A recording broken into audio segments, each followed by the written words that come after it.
will take you from among the heathen and gather you out of all countries and will bring you into your own land. Then will I sprinkle clean water upon you, and ye shall be clean. From all your filthiness and from all your idols will I cleanse you. And what will be his name? Heathcliff. Heathcliff, do you reject Satan? Come on. Don't struggle now. Be still.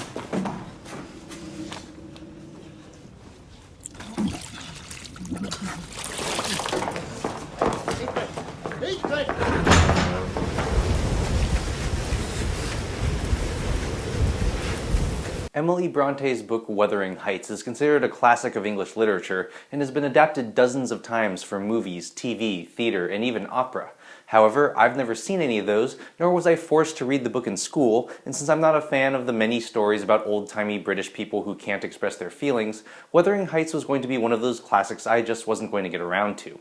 But Oscar winner Andrea Arnold's gorgeous version of Bronte's story may be the most visceral adaptation of a literary work I've ever seen, stripping away dialogue to reveal raw emotions in a way that made me understand why Wuthering Heights has endured for so long. Like many previous adaptations, Arnold's film looks at the first half of the book and the growth of a dark-skinned street orphan named Heathcliff, played as a child by Solomon Glave.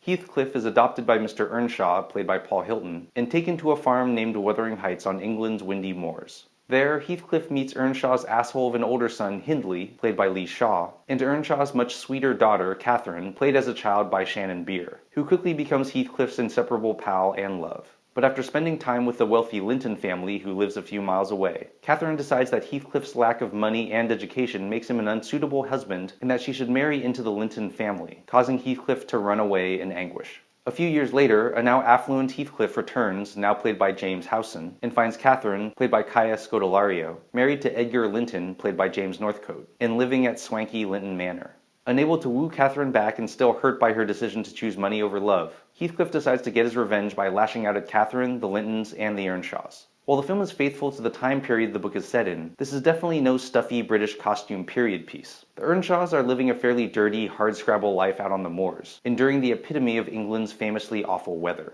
And despite the strange decision to shoot in a 4:3 aspect ratio, the cinematography is stunning, intimate, and urgent, and is a rare example of the effective use of handheld shaky cam to convey and bolster mood and emotion. And instead of a lot of speeches and pronouncements, the dialogue in Wuthering Heights seems to be largely stripped away and sounds fairly modern when you can decipher the sometimes thick accents. But to be honest, the emotions of the characters are captured so strikingly that the movie could be in a foreign language with no subtitles, and you'd still understand everything going on, with the wildness of the weather and landscape as the perfect analogy for the turbulent emotions buffeting the star-crossed couple.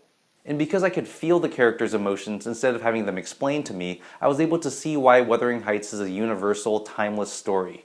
Watching the movie, it was easy to imagine it being adapted to a modern-day inner city, the suburbs, the Old West, or any culture or time when class, race, education, prejudice, and obsession could get in the way of young love.